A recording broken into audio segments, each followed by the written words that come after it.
坐下。 Hey guys, Patrick here. Welcome to another episode of Learning Chinese through drama or movie clips. Yeah, today we have very interesting video, so let's dive right in and watch the video. 老师，您去过美国吗？我一定会去美国的。I'll find out for myself.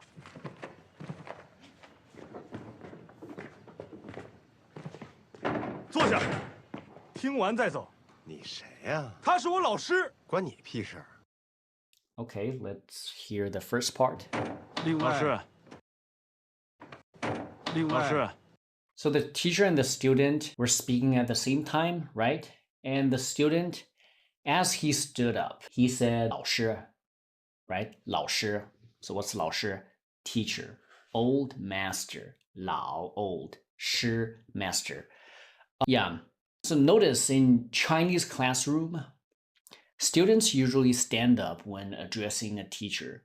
You can't just casually sit there and say 老师. It's considered disrespectful. So you have to stand up. Is it the same in your country? Let's hear the next part. One more time. 您去过美国吗？您去过美国吗? So 美国 US. 您去过美国吗? What's 您? So 您 is a polite form of 你 and 去过means have been to because the word 过. So 过 used after a verb meaning ever done something or past experience of doing something. 去过. 您去过美国吗? 您去过美国吗? The whole thing. 老师，您去过美国吗? So teacher, have you ever been to the US? So how do you say, have you ever been to China? How do you say that? 你去过中国吗？你去过中国吗？你去过中国吗? Yeah, 你去过中国吗? That's have you ever been to China? Yeah. Let's listen to the next part. 我一定会去美国的。我一定会去美国的. Let's take a look at the first word. 一定. What's 一定? 一定 means definitely or certainly. You see this word, the first character, yi, or e. Okay, this character has three different tones. Before a fourth tone character, it's pronounced as the second tone one, which is 一定. Before any other tones, it's 一, as in 一起, together, right? Yeah, so 一定. Certainly, definitely. 一起 together. Be careful with the tones. Yeah. So 一定. 我一定会去美国的。我一定会去美国的. Yeah. So here's the 会的 structure. 会的 structure. So this structure is used to express a future event or a strong prediction. For example, 你不穿衣服会感冒的. You see the 会的. 你不穿衣服会感冒的. Yeah, okay, let's listen to the video one more time. See if you hear the 会 and the. 我一定会去美国的。我一定会去美国的. So the last character the is very light. Why? Because it's a neutral tone word, right? So the Chinese neutral tone sounds almost like a consonant in English. It's a little bit unvoiced. So 我一定会去美国的. 我一定会去美国的. Let me put the sentence here. 我一定会去美国的. So I will definitely go to the US. I will certainly go to the US. So, and 你不穿衣服会感冒的. You will catch a cold if you don't wear clothes. Yeah. Another example. 你吃很多面包会胖的. 你吃很多面包会胖的. If you eat too much bread, you'll get fat. 你吃很多面包会胖的. Yeah.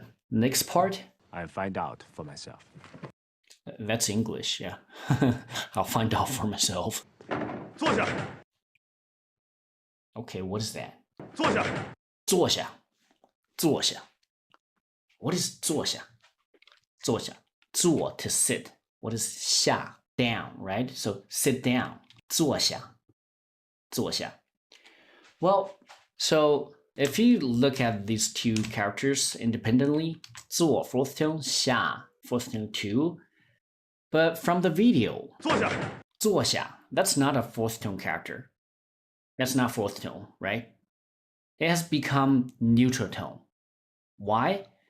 So if it's the fourth tone, the second character should be more stressed, which would make it sound like 坐下. It's not the case, right? He said 坐下, 坐下, 坐下. So in daily speech, the second character 下 becomes a neutral tone. 坐下, yeah, 坐下. So this is the wrong pronunciation. So 坐下, sit down. 听完再走。听完再走。听完再走. What is 听? To listen, right?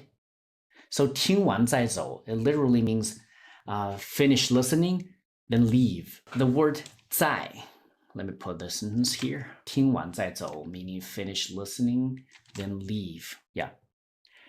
So the word 在 here, it doesn't mean again. It's not 再见, right? This 在 here connects the conditions. So before 在 is the circumstance. After 在 is the following action. Okay. So this structure is so without the circumstance, the next thing wouldn't happen. So it's actually don't leave until you finish listening.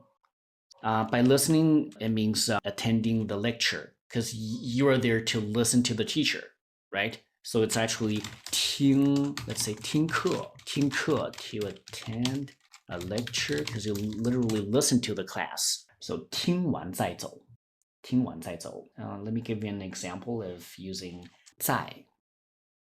Yeah, 我做完作业再睡觉. 做完作业 finish homework, 睡觉 to sleep. So I'll finish my homework, then go to sleep. And also, if I didn't finish my homework, I won't go to sleep. You see, that's the meaning of 在. That's how we use 在. So I won't go to sleep until I finish my homework. 我做完作业再睡觉. Yeah. So 听完再走.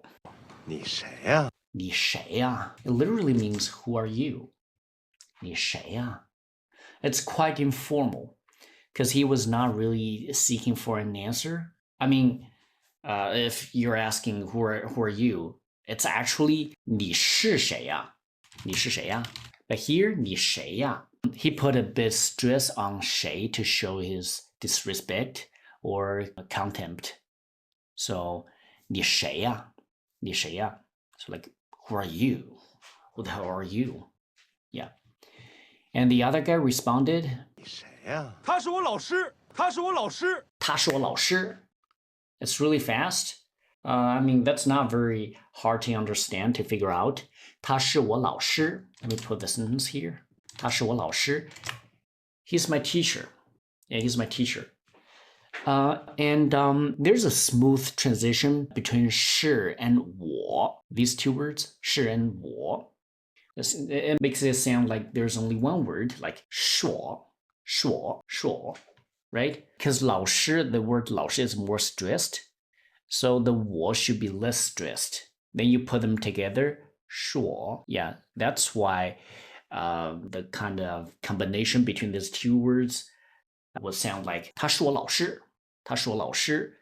I mean, of course, it speeds up the speaking. There's no rule for this kind of way of speaking, but just feel how Chinese people speed up their speaking. So 他是我老师. 他是我老师. You don't have to do 他是我老师. Yeah, you don't have to leave the pause there. Just imitate what they say. 他是我老师. Okay. Last part. 关你屁事儿！关你屁事儿！关你屁事. 关 means related to or concerned with. That's 关. Okay. 你 means you, and 屁事. 屁事. 屁 by itself means fart. So 事 means matter or business or thing. So a fart business. So it means nonsense. Literally translated, 关你屁事 means what does this have to do with your nonsense, or what does this have to do with your crap? So it's a rude way of strongly telling someone that something does not concern with them. Essentially, it's a blunt and informal way of saying mind your own business. So yeah, and of course, native speakers often pronounce it with an sound at the end, making it 关你屁事, giving it a more natural and colloquial sound. So let's practice it again. 关你屁事. So let's say Beijing style. 关你屁事.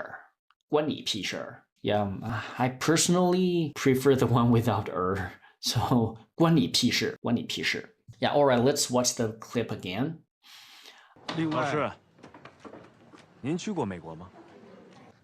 我一定会去美国的。I'll find out for myself.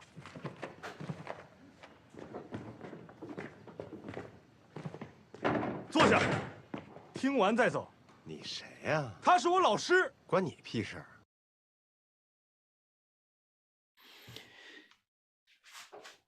Yeah, that's the whole video. So clearly, this student was very ambitious, dreaming of going to the US one day. Back then, many people had the American dream. So I used to think even washing dishes in an American restaurant would be better than having a white-collar job in China. So that was over like 10 or 15 years ago. Now things have changed a bit. I mean, I still like America. I love to visit places like Hawaii, but I don't idolize it like a paradise anymore. Yeah, that's all for today's lesson. Thanks for watching and see you guys next time. Bye bye. 老师，您去过美国吗？您是从书本里看来的美国吧？对啊，老师，实践才是检验真理的唯一标准。你们两个是哪个系所谓的 American Dream， 就是在梦想面前，人人机会均等。全世界只有美国能做到这一点。你毕竟 too young, too naive。老师，我一定会去美国的。I'll find out for myself.